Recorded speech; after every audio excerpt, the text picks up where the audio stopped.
Assalamualaikum warahmatullahi wabarakatuh. Ibu Kepala Sekolah SD Negeri Pulang Harjo yang saya hormati, dan Bapak Ibu Guru serta karyawan SD Negeri Pulang Harjo yang saya hormati. Pada kesempatan kali ini saya akan menyampaikan tentang penyebaran pemahaman dan penerapan pengalaman budaya yang positif. Sebelumnya, marilah kita panjatkan syukur kehadirat Allah atas segala kenikmatan sehingga pada siang hari ini kita semua dapat berkumpul di ruang kelas 6 dalam keadaan sehat walafiat tanpa kurang suatu apapun. Salawat serta salam marilah senantiasa kita aturkan kepada junjungan kita dan Allah kuasa yang senantiasa kita nantikan syafaatnya di yaumil akhir nanti. Amin Allahumma amin. Ucapan terima kasih saya sampaikan kepada SD Kepala Sekolah dan juga Bapak Ibu Guru serta karyawan SD Negeri Pulang Harjo yang pada siang hari ini telah menyempatkan waktunya untuk mengikuti acara diseminasi tentang penyebaran pemahaman dan penerapan pengalaman budaya positif di lingkungan SD Negeri Pulang Harjo. Sebelumnya perkenalkan, nama saya Dia Septiani SPD, saya adalah CGP tahun 9 SD Negeri Pulang Harjo.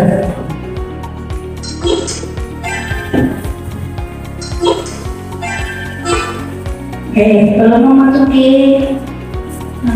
materi, kita SPD terlebih dahulu supaya lebih semangat Pak Ibu. Siap, ayo kita berdiri.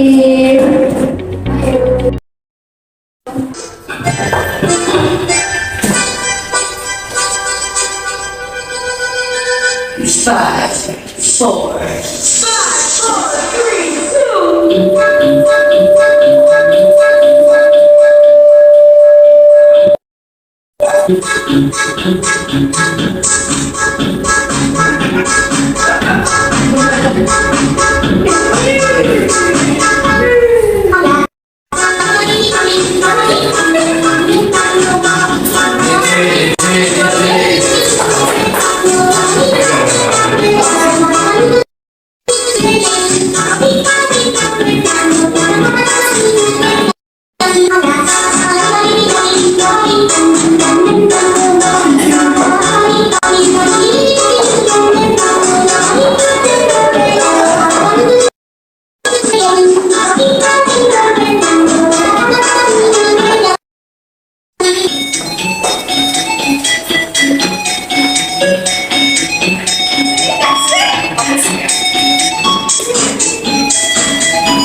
Konsep inti budaya positif.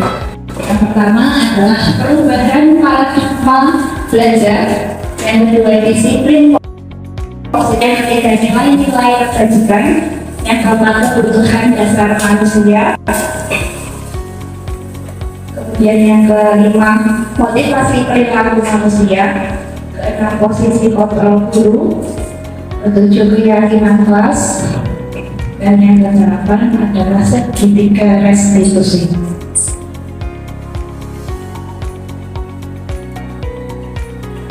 Pembelajaran dengan paradigma baru. Pembelajaran dengan paradigma baru merupakan pembelajaran yang dirancang berdasarkan prinsip pembelajaran berdiferensiasi, sehingga para peserta didik belajar sesuai dengan belakang tahap perkembangan sesuai teori psikologi modern untuk mewujudkan profil belajar Pancasila. Untuk profil belajar Pancasila yaitu beriman, bertakwa kepada Tuhan Yang Maha Esa dan berakhlak mulia, kemudian mandiri, berkepentingan global, bergotong royong, kreatif, dan juga bernalar kritis. Di sini ada miskonsepsi tentang teori kontrol. Yang pertama adalah ilusi guru mengontrol murid, kemudian ilusi bahwa semua penguatan positif, efektif, dan bermanfaat, ilusi bahwa kritik dan membuat rasa bersalah mampu menguatkan karakter, serta ilusi bahwa orang dewasa berhak memaksa. Mengubah paradigma stimulus respon ke pendekatan teori kontrol. Stimulus respon melawan teori kontrol yaitu pandangan tentang dunia. Yang pertama adalah stimulusnya realitas kebutuhan sama, bahwa teorinya adalah realitas atau kebutuhan kita. Kemudian semua orang melihat hal yang sama, bahwa teorinya adalah setiap orang memiliki gambaran yang berbeda. Yang ketiga, kita mencoba mengubah orang dengan agar berpandangan sama dengan kita, bahwa teorinya adalah kita berusaha memahami pandangan orang lain tentang dunia. Perilaku buruk dilihat sebagai suatu kesalahan, teorinya adalah semua perilaku memiliki tujuan. Orang lain bisa mengontrol saya, bahwa teorinya adalah hanya adalah yang bisa mengontrol diri Anda sendiri. Saya bisa mengontrol orang lain, teorinya bahwa Anda tidak bisa mengontrol orang lain. Pemahaman ada pada saat rujukan gagal, bahwa teorinya adalah khusus menciptakan pilihan-pilihan baru. Dan yang terakhir, model berpikir menang atau kalah, teorinya adalah model berpikir menang.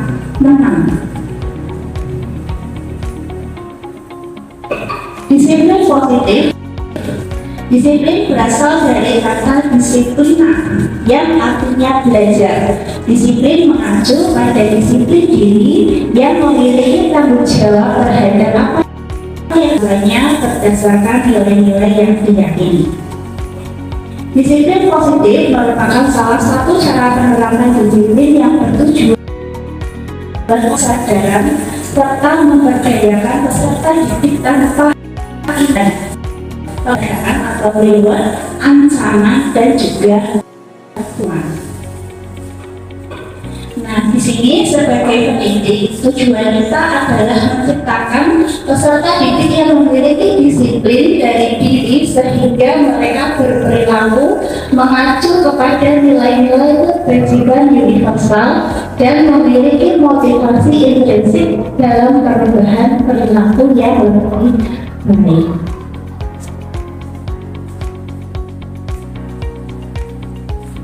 Selanjutnya, nilai-nilai kebajikan, nilai yang disepakati bersama lepas dari suku, bangsa, agama, bahasa, maupun latar belakangnya. Contoh nilai kebajikan institusi atau organisasi. Yang pertama, profil belajar Pancasila, beriman dan bertakwa kepada Tuhan Yang Maha Esa dan berakhlak mulia, berkebinekaan bebas, gotong royong, mandiri, kreatif, dan bernalar kritis.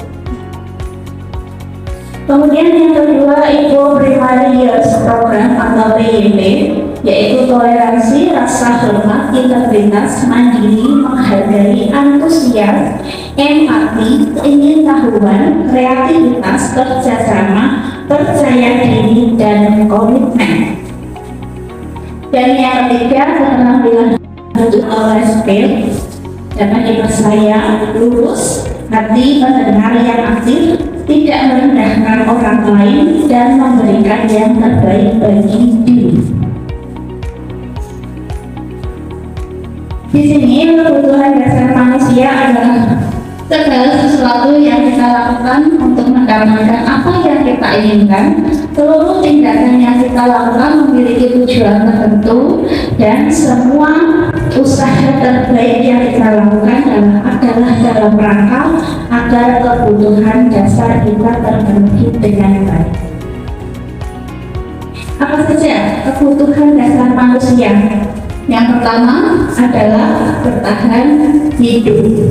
Bertahan hidup contohnya makanan, pakaian, tempat tinggal, keamanan, dan juga kesehatan. Kemudian ada juga rasa kasih sayang dan rasa diterima. Rasa diterima diperdulikan, berbagi, kerjasama, menjadi bagian dalam kelompok. Yang ketiga adalah penguasaan, yaitu harga diri, keinginan untuk dianggap, memimpin, berprestasi, diakui, dan juga didengar. Yang ketiga, kebebasan, mandiri, memiliki pilihan, mencoba hal baru, dan mampu mengendalikan arah dirinya. Lalu ada juga kesenangan, yaitu rasa diterima, diperdulikan, berbagi, kerjasama, dan menjadi bagian dalam sebuah kelompok. Nah, di sini ada satu kasus Bapak Ibu. Ibu Lia, guru wali kelas 2 di SD Pelita Hati, sedang bingung menghadapi ulah salah satu murid di kelasnya. Muridnya bernama Doni. Beberapa anak di kelas 2 telah datang padanya dan mengeluhkan Doni yang seringkali meminta bekal makan siang mereka dengan paksa. Jika Anda menghadapi situasi seperti Ibu Lia, apa yang akan Anda lakukan? Kira-kira apa yang Bapak Ibu yang akan kita lakukan apabila murid kita ada satu yang suka memintai bekal temannya?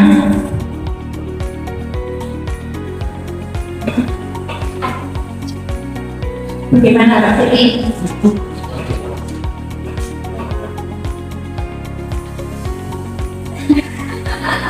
Kita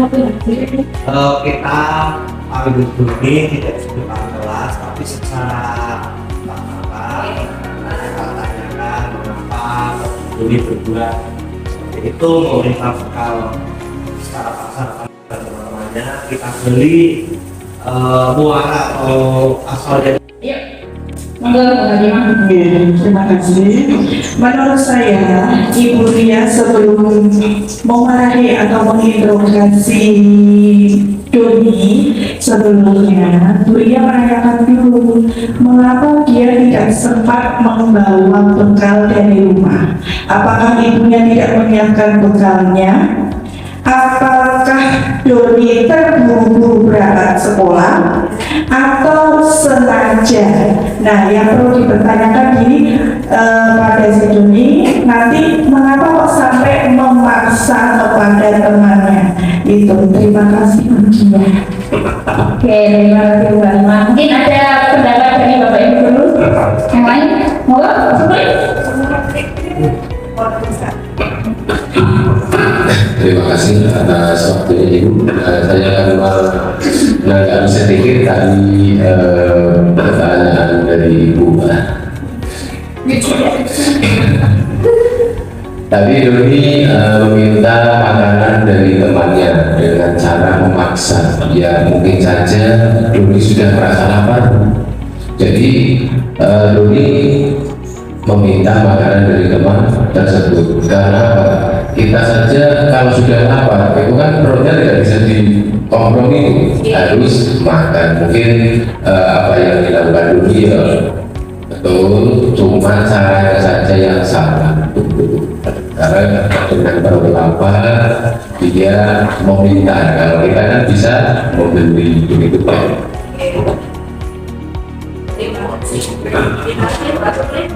Monggo ada pendapat dari Ibu Terima kasih Bu Dia atas kesempatan yang diberikan kepada saya. Kalau menurut saya sikap yang dilakukan Doni dengan meminta makanan secara terpaksa tadi mungkin hampir sama seperti Pak Supri karena dia merasa sudah lapar, dan mungkin karena emosinya anak itu dia pengen buru-buru makan, dan memang sifat dia tipe anak yang suka marah. Jadi kita juga mempunyai harus membekali anak kalau bersikap itu tidak boleh berlebihan, karena memang ada di kelas saya juga ada tipe anak seperti itu. Jadi kita juga bersama-sama mendidik anak dengan sifat yang sabar, walaupun anak-anak berbeda-beda. Begitu dia. Terima kasih. Ya, terima kasih Bu Risa. Apakah ada tanggapan dari Bapak Ibu yang lain? Monggo.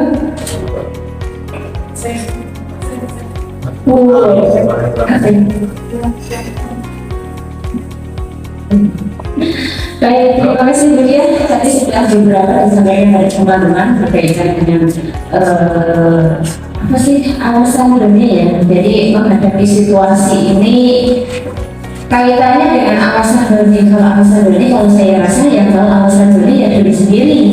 Tidak ada yang tahu selain Doni dan Tuhan. Namun kalau kita menebak, karena Doni sering meminta bekal kepada teman, kita coba melihat dari segi apa ya? Kita coba pandang dari segi Doni terlebih dahulu. Doni yang pertama itu kenapa dia meminta makan kepada teman, tentunya seperti yang disampaikan Pak Pin tadi, lapar. Karena kalau sudah lapar, oke. Nah ini lapar, kenapa kok saya tidak bawa bekal? Bisa jadi mungkin Doni tidak dibawakan bekal, atau mungkin diberi bekal tapi tidak sesuai sehingga dia tidak mau. Akhirnya ya intinya Doni di sini lapar dan dia tidak mempunyai bekal.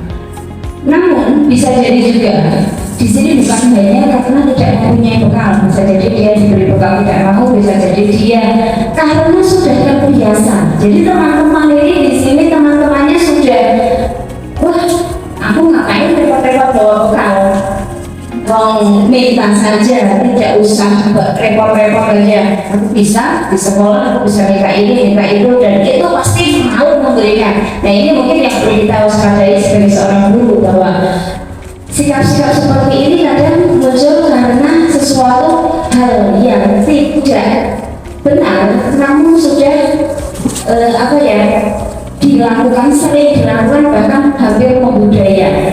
Nah, jadi untuk menyikapi hal ini berkaitan dengan yang dilakukan Doni, harapannya tidak terjadi lagi, ya ini menjadi menjadi PR buat kita semua sebagai seorang pendidik. Pahami karakteristik siswa supaya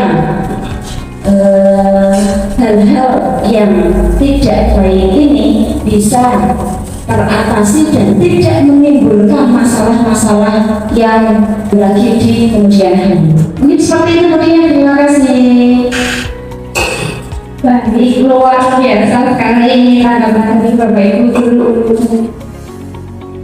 Nah, kita lihat dalam disiplin positif, Ibu Ria itu sebaiknya mencari tahu alasan Doni mengapa dia melakukan tindakan tersebut agar mengetahui kebutuhan mana yang sedang berusaha dipenuhi oleh Doni.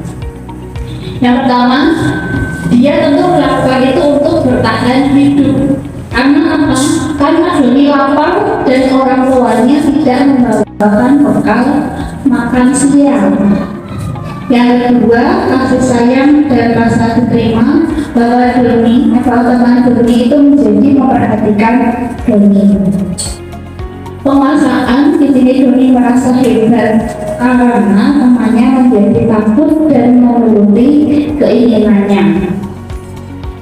Yang keempat, kebebasan bahwa Doni merasa bosan dengan bekal yang dibawakan orang tuanya karena selalu bekal yang sama. Jadi maunya itu terus. Minggu biasanya. Terus ada keterangan bahwa Doni hanya iseng dan dia menikmati ekspresi wajah temannya yang besar. Ini motivasi perilaku manusia. Untuk motivasi ekstrinsik itu untuk menghindari ketidaknyamanan atau kegemaran, kemudian untuk mendapatkan imbalan atau penghargaan dari orang lain. Sedangkan motivasi intrinsiknya adalah untuk menjadi orang yang mereka inginkan dan menghargai diri sendiri dengan nilai-nilai yang mereka percaya.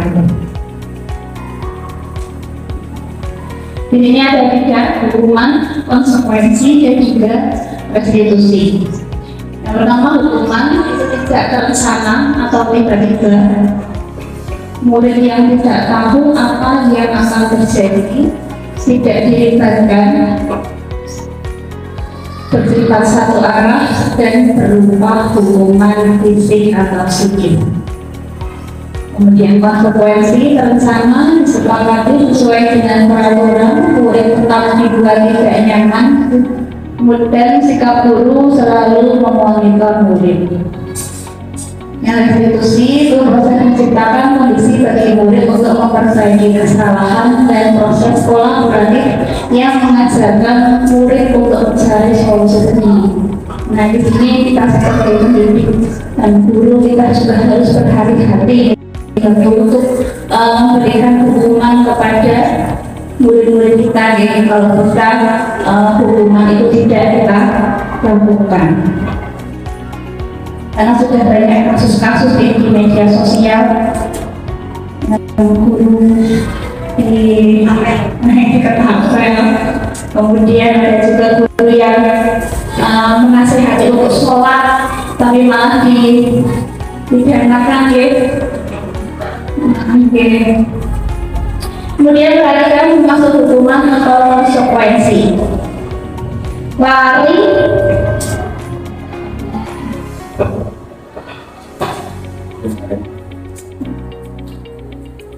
yang pertama, lari mengelilingi lapangan basket 2 kali karena terlambat belajar di sekolah. Ini termasuk hukuman atau konsekuensi. Lari mengelilingi lapangan basket 2 kali karena terlambat belajar di sekolah. Hukuman atau konsekuensi, Bapak Ibu. Kalau konsekuensi kan kan sudah dibicarakan, sudah disepakati lebih dahulu.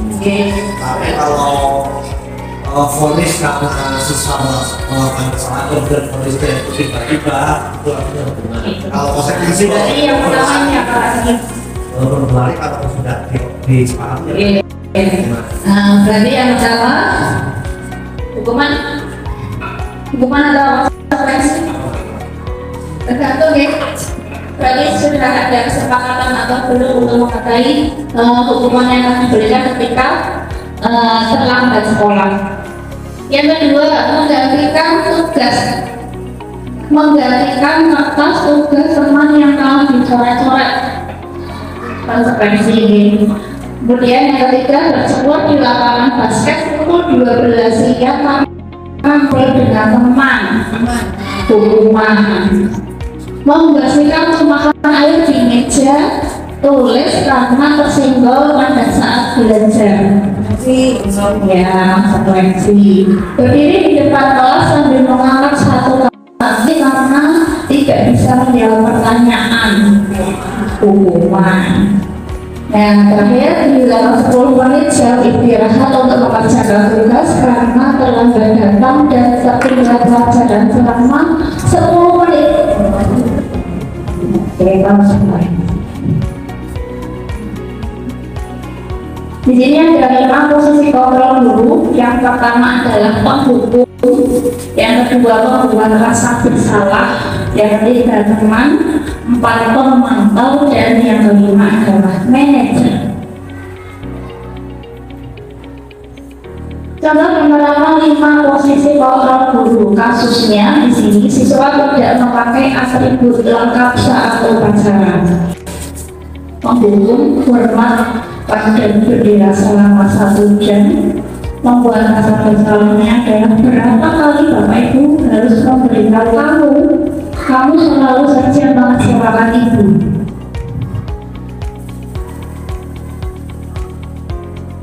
Kasus yang kedua masih sama.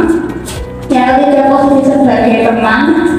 Ayo dong ikuti arahan, ikuti aturan sekolah. Tolong bantu ibu atau bapak ya kali ini. Ya sudah, tidak apa-apa, lain kali jangan sampai berbuat seperti ini lagi ya.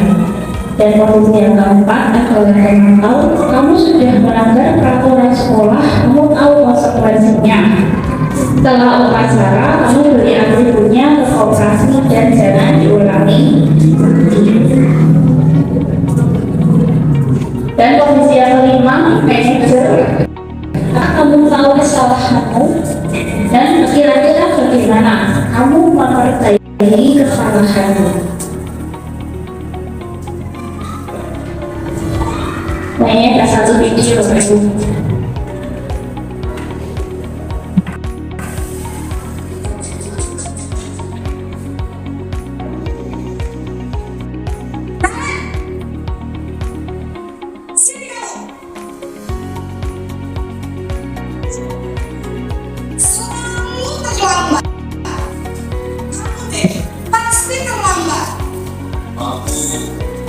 Apa? Apa coba? Alasan kamu apa lagi? Kapan sih kamu tidak terlambat? Malas sekali ya kamu jadi anak. Dasar pemalas. Gak kapok-kapok sih kamu. Sudah berapa kali terlambat?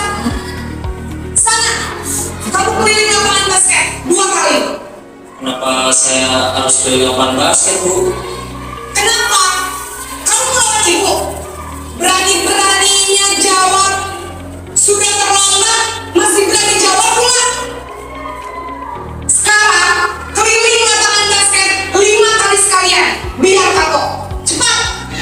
Pergi sana ke lapangan basket. Terjadi pada murid ketika guru berada pada posisi penghukum adalah murid cenderung akan memberontak, bahkan menyimpan dendam.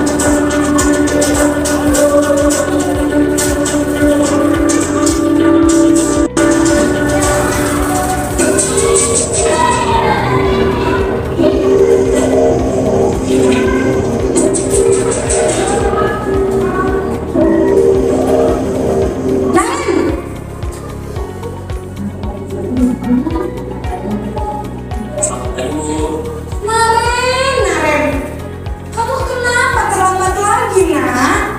Ya Tuhan, Naren, kamu senang ya bikin ibu susah ya? Kalau kamu terlambat lagi, nanti ibu yang ditegur bapak kepala sekolah, nak. Disangka ibu tidak bisa membina kamu. Duh, gimana ini? Maaf, Bu. Duh, justru Naren, kamu suka ya kalau ibu ditegur bapak kepala sekolah? Terus, sekarang ibu harus tulis apa yang di buku absen? Ini kamu sudah sering terlambat loh. Ibu harus apa coba? Maaf, Bu. Maaf sekali. Ya sudah, lain kali jangan bikin ibu susah lagi ya nak ya. Ibu tidak akan kuat lagi kalau kamu begini terus. Bisa jantungan kalau ibu ditegur bapak kepala sekolah. Sekarang cepat ke kelas. Maaf, ya Bu. Maaf sekali. Naren yang perasaan salah. Lo mengambil posisi pembuat rasa bersalah. Murid akan menganggap dirinya yang bersalah dan ia akan menyimpan emosi negatif tersebut di dalam dirinya.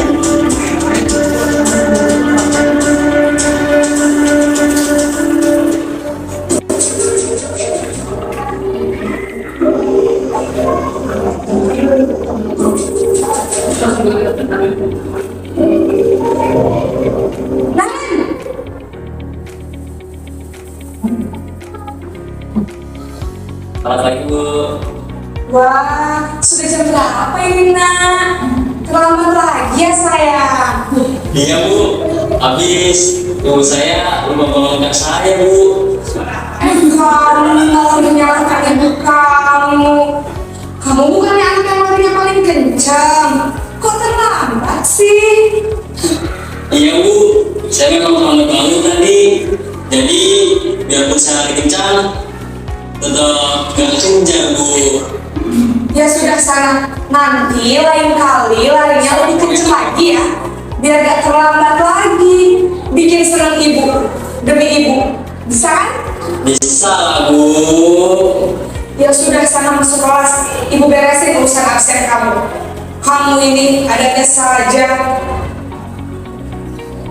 Eksternal, maka ada faktor ketergantungan dari murid kepada orang tertentu. Di sini guru aksennya, sehingga di lain waktu murid bisa berperilaku baik, namun hanya kepada orang-orang tertentu saja.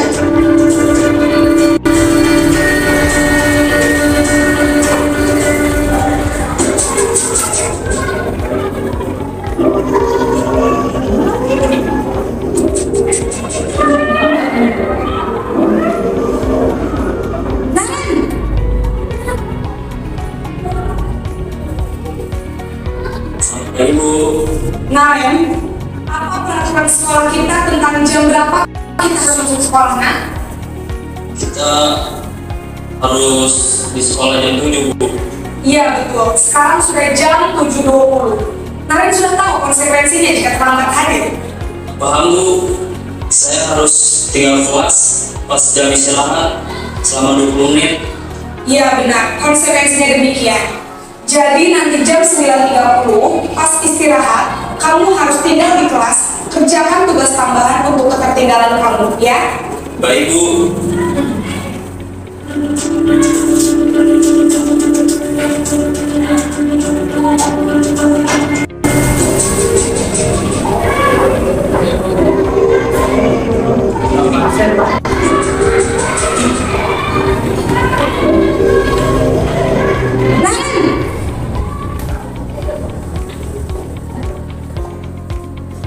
Baik Bu.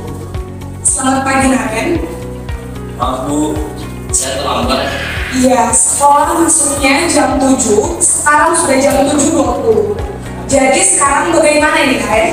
Maaf Bu, saya lupa alarm saya semalam. Baiklah, menurut kamu, keyakinan sekolah yang mana yang perlu kamu tingkatkan?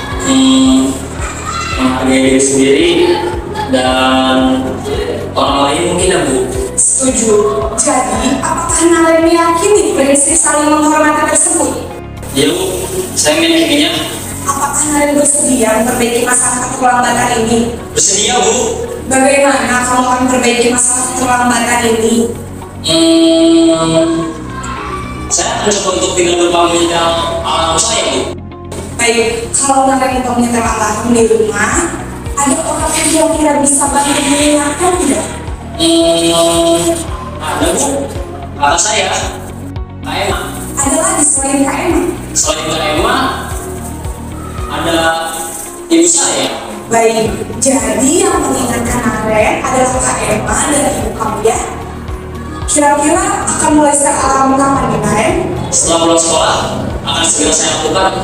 Baik, jadi Naren akan sekarang untuk bangun besok pagi dan akan diingatkan oleh kakak dan ibunda Naren ya.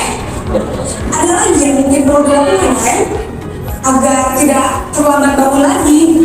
Tidak ada Bu. Baik Naren, terima kasih untuk kerjasama kamu. Sekarang kamu kembali ke kelas untuk belajar. Baik Bu, terima kasih. Guru akan dengan tulus memberikan pertanyaan-pertanyaan bermakna sehingga membuat murid dapat belajar dari kesalahannya dan mencari sebuah solusi untuk menyelesaikannya. Baik, itu berarti contoh 5 posisi kontrol ya. Nah, ada pertanyaan ini. Posisi kontrol apakah aku? Ibu sangat kecewa sekali dengan kamu. A. Mendukung. B. Membuat merasa bersalah. C. Teman. D. Pemantau. Dan E. Manajer. B. Membuat kita tidak. Oke, betul jawabannya ya. Membuat merasa bersalah. Soal yang kedua, kamu tidak pernah benar melakukannya. A. Mendukung. B. Membuat rasa bersalah. C. Teman. D. Pemantau. Dan E. Manajer.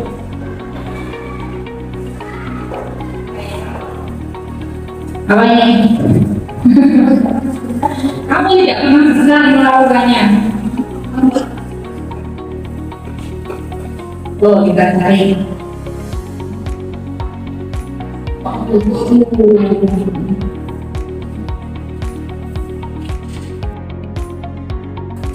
Apa rencanamu untuk menyelesaikan masalah ini? Manajer, kita ya.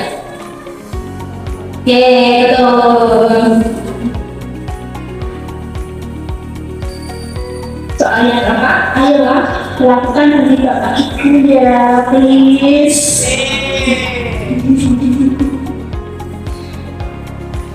Teman, artinya sebagai teman. Kan masa bersalah sih dia.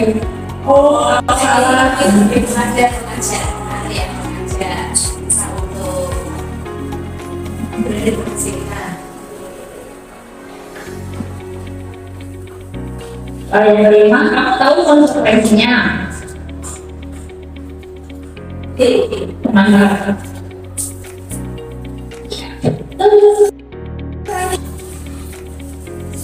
Nih, selanjutnya keyakinan kelas. Keyakinan kelas, mengapa bukan peraturan kelas? Jadi Bapak Ibu sudah membuat keyakinan di kelasnya masing-masing. Oke, sudah ya.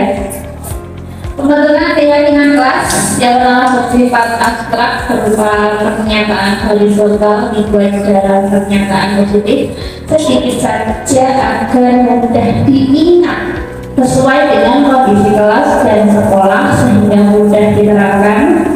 Semua warga sekolah kawan-kawan dilibatkan saat pembuatan keyakinan kelas. Ini contohnya kemarin.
Setelah selesai semua menempelkan, dibahas bersama dengan guru untuk menjadi kegiatan selanjutnya supaya dapat bertujuan dari teman-teman yang lainnya juga.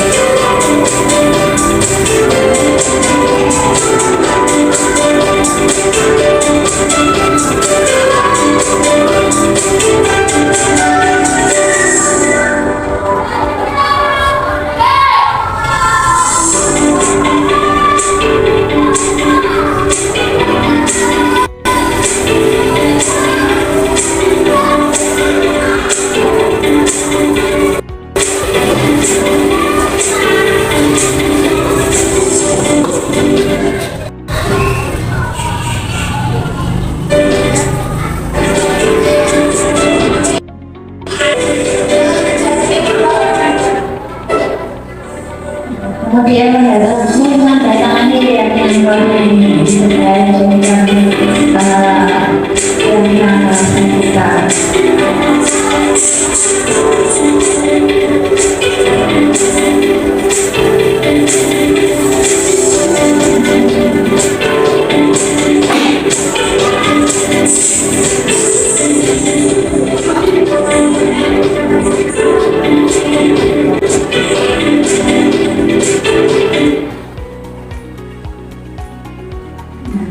Selanjutnya, untuk tiga restitusi, suatu proses dialog yang dijalankan oleh guru agar menghasilkan murid yang mandiri dan bertanggung jawab.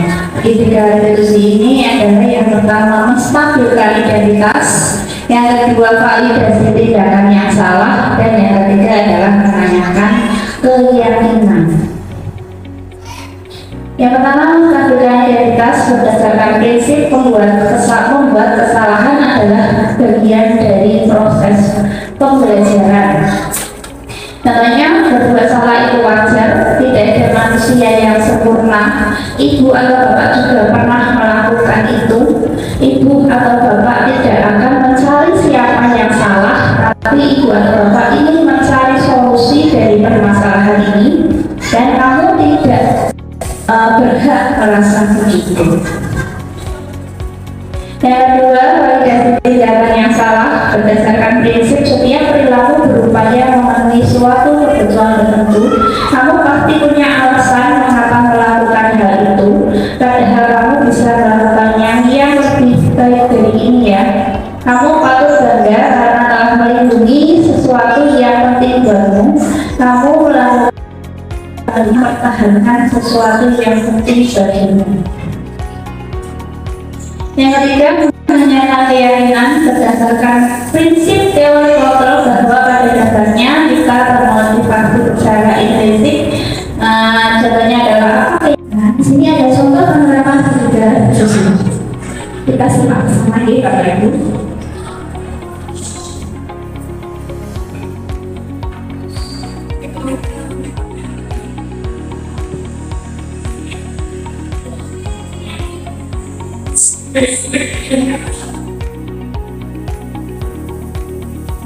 Oke,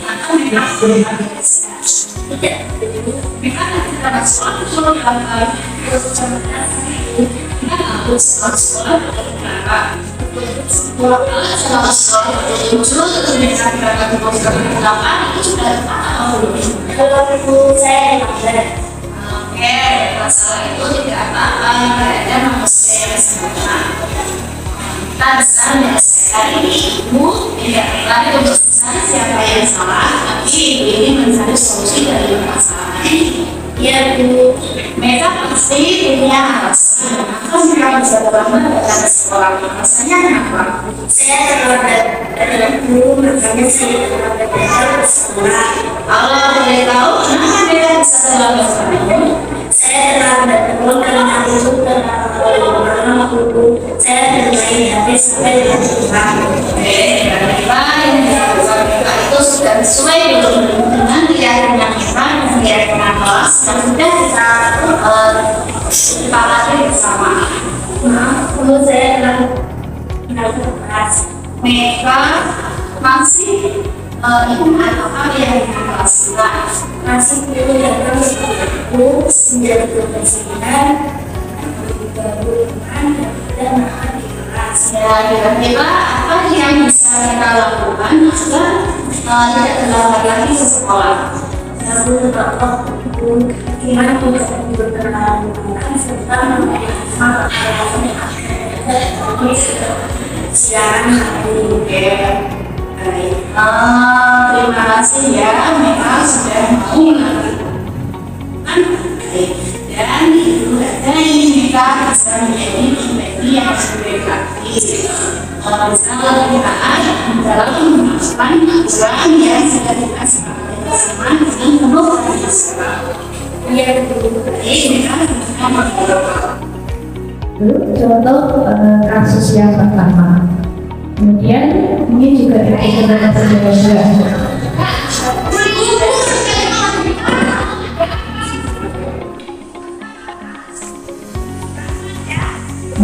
Ini siswanya makan di kelas ketika pelajaran berlangsung. Kemudian apa yang dilakukan oleh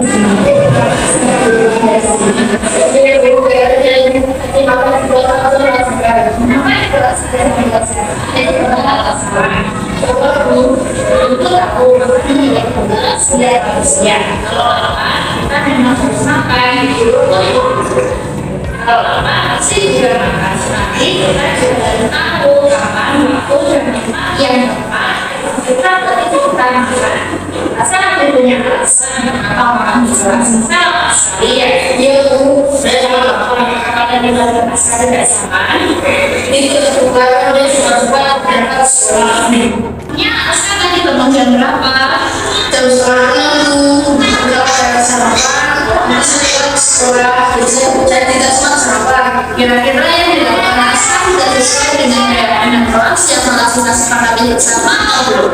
Mengakui sudah dalam rangka keyakinan kelas asal masih ingat keyakinan kelas kita masih ada waktu mereka membersihkan tidak membuang dan dalam waktu dan tidak makan jelas. Kira-kira apa yang bisa kita lakukan atau tidak makan jelas nanti? Kalau tepat waktu sehingga tidak sarapan dan tidak makan jelas. Kira-kira kapan Asa mau mulai dari yang saya sebutkan nanti? Mulai besok hanya akan sarapan dan makan jelas begini. Baik, terima kasih karena Asa sudah mau melakukan pembangunan dari untuk harga yang Asa bisa menjadi pribadi yang jujur. Semoga Asa bisa menjadi pribadi yang lebih baik lagi, bisa lebih terhadap aturan dan keyakinan kelas yang kita sudah sepakati bersama. Iya Bu, terima kasih. Ya, terima kasih Asa, silakan kembali ke kelas. Itu adalah contoh penerapan kita realisasi pada kasus yang kedua. Nah, Bapak Ibu, yang tadi tidak terasa kita sudah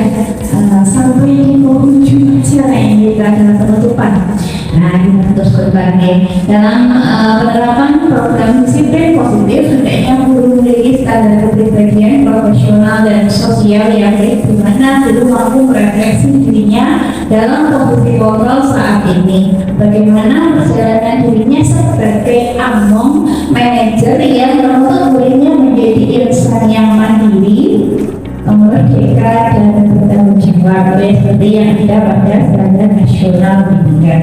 Baiklah Bapak Ibu, saya ucapkan terima kasih atas perhatiannya, atas kebersamannya. Semoga kita sebagai pendidik bisa membawa, menuntun putra-putri kita untuk menjadi insan yang berbudi pekerti luhur dan juga memiliki profil belajar Pancasila, sampai kita juga bisa menerapkan disiplin positif di sekolah kita. Marilah kita tutup acara pertemuan hari ini dengan membaca hamdalah bersama-sama. Alhamdulillahirabbil alamin. Saya akhiri.